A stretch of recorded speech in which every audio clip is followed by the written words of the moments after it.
अस्सलाम वालेकुम नाज़रीन, लाहौर 42 से मैं हूँ आपकी होस्ट फराह इकबाल। नाज़रीन, आज मैं एक ऐसी फैमिली के साथ मौजूद हूँ जिसका सरप्रस्त भाई आसिफ, उनके घर के जो हैं सरप्रस्त हैं, उनको बहुत ज़्यादा इशू है, कैंसर का इशू है और 2.5-3 साल से वो इस बीमारी में मुब्तला हैं। टेलर का काम करते थे, सिलाई मशीनों को रिपेयर करते थे, बहुत अच्छे से गुजर बसर कर रहे थे, सिलाई मशीनों की मरम्मत करते थे और अपना घर का सर्कल चला रहे थे। लेकिन जब से इस बीमारी में मुब्तला हुए हैं, बहुत ही ज़्यादा परेशानियों का सामना है। मैं इनसे बात करती हूँ। अस्सलाम वालेकुम भाई, कैसे हैं आप? शुक्र अल्लाह पाक का बाजी। अब मुझे ये बताएं कि आप कब से इस बीमारी में मुब्तला है? कैंसर आपको कब से है? 2.5 साल से बाजी। 2.5 साल से आप इस बीमारी में मुब्तला है जी। तो किस तरह से ये बीमारी आपको हुई? क्या हुआ था आपको जो सडनली ये कैंसर हो गया? मैं बाजी ये समझता रहा हूँ कि मुझे ना बवासीर है, तो खून आता था, तो मैं यही समझता रहा हूँ कि मुझे बवासीर है। तो मैं डॉक्टरों के पास जाता था, वो मेडिसिन लिख देते थे मुझे, तो वो मैं खाता रहता था। फिर एक दिन उन्होंने मुझे कहा कि आपके अंदर जो ना रसोली है कैंसर की, तो आप ना इसका टेस्ट करवाएं। फिर वो टुकड़ा लेकर उन्होंने शौकत खानम से टेस्ट करवाया, तो शौकत खानम वालों ने कहा कि आपको अंदर जो रसोली है वो कैंसर की है।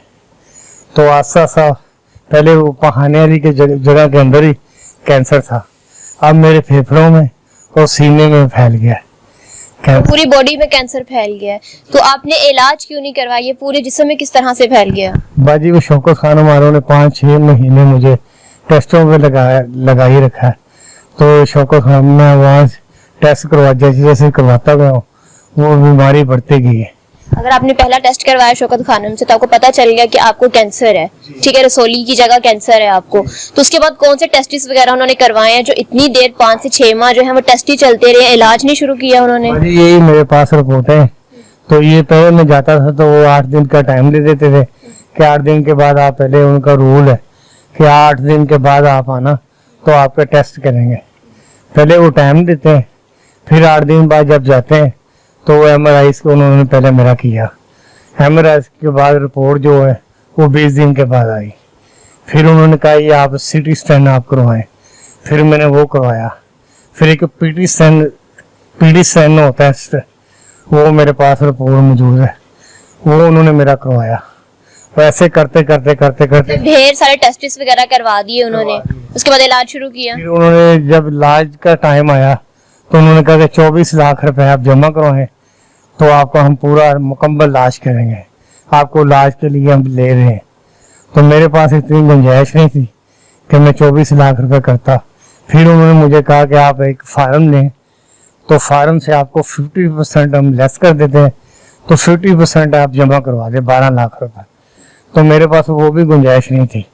तो शौकत खानम से मैं फिर अनमोल हॉस्पिटल में आ गया। अनमोल हॉस्पिटल में जैसे मुझे देखा, मेरे टेस्ट देखे, तो मुझे कीमियोथेरेपी उन्होंने लगानी शुरू कर दी हर 21 दिन के बाद। अब मुझे जब से मुझे लग रही है कीमियोथेरेपी, कभी मैं वो लगवा लेता हूँ, वो 32-33 हज़ार रुपए की लगती है, तो 24 हज़ार रुपए के ये जो मुझे बैग लगा हुआ है पहाने, और मेरा रास्ता बंद हो गया पहाने, तो ये बैग उन्होंने लगा दिया मुझे ऑपरेशन करके। तो ऐसे ही मैं जब पैसे होते हैं तब मैं वो लगा लेता हूँ 32-33 हज़ार रुपए के, और 24 हज़ार के 10 बैग मुझे लगते हैं हर महीने में। 4 दिन के बाद मुझे बैग लगवाना पड़ता है।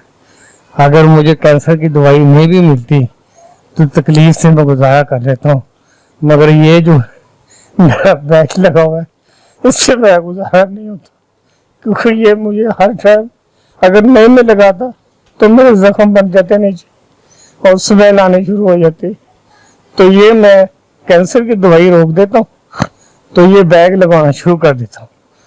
तो मेरे पास इतनी गुंजाइश नहीं। किराए का मकान है मेरा, 12,000 रुपये इसका किराया है, जो हर महीने बाद मुझे देना पड़ता है। तो मैं ही कमाने वाला था, तो मैं ही चारपाई पे सो गया, चारपाई पे लेट गया हूँ। तो इससे ये कि बड़ी मुश्किल से गुजारा कर रहा हूँ कि मुझे ये कभी किसी से पैसे पकड़ के, कभी किसी से, अभी मैं 4-5 लाख रुपए जो मुझे हर महीने, मैंने वो हर महीने का 4-5 लाख रुपए मुझ पे कर्जा है जो मैंने लोगों का देना है।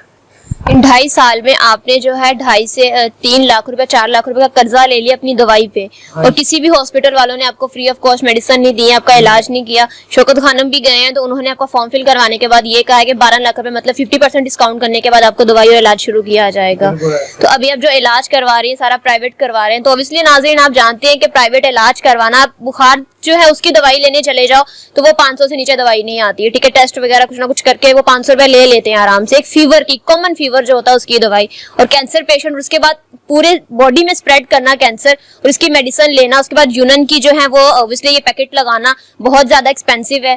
तो आपके रिश्तेदार दोस्त ऑब्वियसली मदद तो करें, लेकिन वो कर्जे के तौर पे दे रहे हैं, इसके अलावा कोई सोर्स ऑफ इनकम नहीं, क्योंकि आप तो 2.5 साल हो गए हैं 4 पैसे पे हैं और कोई काम नहीं कर रहे हैं। नहीं बाजी, मैं 2.5 साल से ये पहले थोड़ा बहुत चल लेता था, अब से जब से ये कैंसर फैलना शुरू हो गया तो अब मुझसे चला भी नहीं जाता। तो अब जो पहले थोड़ा बहुत चल लेता था, अब जब से ये यूरिन का मसला बना है मेरा, तो अब मुझसे ये सांस फूल जाता है। तो जब मैं पेशाब करने जाता हूँ तो एक कतरा कतरा आता है, तो वो जोर लगाता हूँ तो मेरा सांस फूलना शुरू हो जाता है।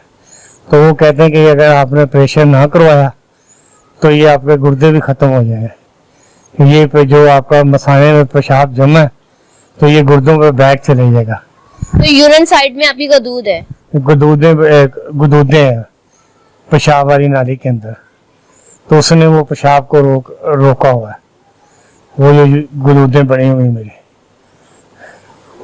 इतनी सारी बीमारियां सिर्फ एक कैंसर की वजह से, मतलब उसका प्रॉपर इलाज नहीं हुआ है। सारा टाइम जो है 5 से 6 माह शौकत खाने में सिर्फ जो आप टेस्टिस वगैरह करवाते रहे हो, उसके बाद जो है आपको यूरिन का इशू बन गया, कैंसर फैल गया और ये थैली लग गई आपको। तो ये सारी बीमारियां एकदम से इतना स्प्रेड कर गई हैं, तो उसका प्रॉपर इलाज है, क्योंकि मेडिसिन तो अभी आप खाते हैं तो आराम आ जाता है, वक्ती आराम आ जाता है। तो मेरा जो बाजी मैंने शुआएं लगवाई हैं, उससे वो कहते हैं जिसके पास मैं डॉक्टर के पास जाता हूँ ना, वो कहते हैं कि आपने जो शुआएं लगाई ना उसी वजह से आपके नाड़े ब्लॉक हो गए हैं, कि आपका नीचे वाला हिस्सा जो है ना वो पूरी तरह बंद हो गया, इसलिए आपका पेशाब का मसला भी इसीलिए बना है। तो शुआएं आपको किस डॉक्टर ने रेकमेंड किया था कि आपको लगानी चाहिए? वो अनमोल वाले डॉक्टर ने कहा था।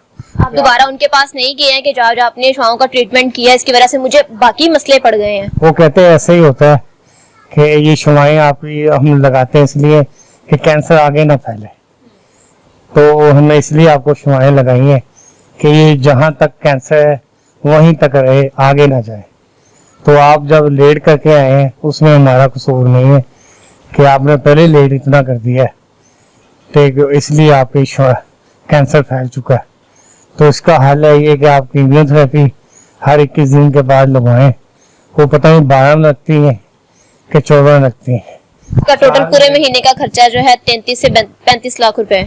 नहीं, 32,000 रुपए की, 32,000 रुपए की लगती है हर 21 दिन के बाद, और 24,000 के ये बैग आते हैं, 10 बैग जो लगा के बंदा इधर ही घर पे मुझे लगा के जाता है, वो 800 रुपए लेता है लगाने का।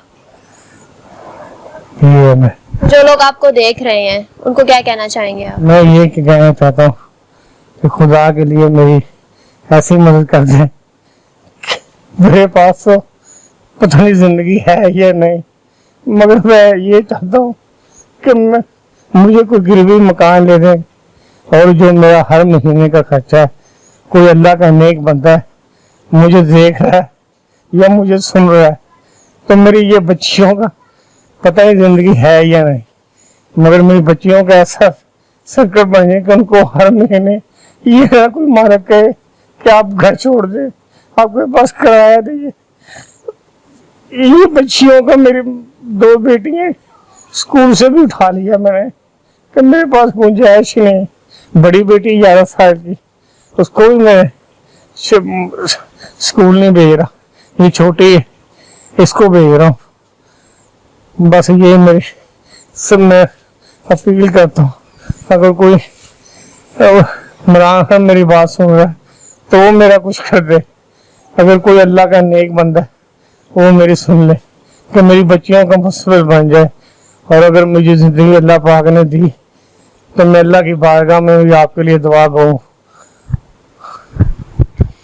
जी नाज़रीन, आप जानते हैं कि कैंसर पेशेंट जो होता है उसके लिए सरवाइव करना बहुत ही ज़्यादा मुश्किल होता है। अभी उनसे बात नहीं हो रही थी, बहुत ही मुश्किल तरीके से वो बात कर रहे थे, सांस उनकी अच्छी खासी फूल गई थी। अब इतनी ज़्यादा बीमारी है एक जिस्म में अगर लग जाए तो उसके लिए सरवाइव करना और मुश्किल से ज़िंदगी गुजारना बहुत ही ज़्यादा हो जाती है। बट 2 बच्चियों का साथ है, बीवी है, ओबियसली घर में जो है वो बिल्कुल किराए का घर है। ठीक कह रहे हैं कि जो कमाने वाला है वही अगर बिस्तर के साथ लग जाएगा तो घर का सर्कल किस तरह से चलेगा। बहुत से लोग ऐसे दुनिया में हैं जिनको अल्लाह ने नवाजा है और बहुत से लोगों की मदद भी करते हैं। कुछ लोग ऐसे होते हैं कि पेशेंट्स अडॉप्ट कर लेते हैं, उनका बाकायदा इलाज करवाते हैं और ऐसे लोग बहुत सारे हैं। स्क्रीन पे इनका नंबर आ रहा है, आप इनकी मदद कर सकते हैं। चाहे तो इन्हें अडॉप्ट कर सकते हैं, इनका सारा खर्चा जो एक ही पर्सन उठा सकता है। अगर आप ऐसा नहीं कर सकते तो जितना आप कर सकते हैं, स्क्रीन पे नंबर आ रहा है, इस पे जैज़ कैश, इजी पैसे या इनसे राब्ता करके इन्हें जो है अपनी अमाउंट ट्रांसफर कर सकते हैं। मुझे दीजिए इजाजत, अल्लाह निगहबान।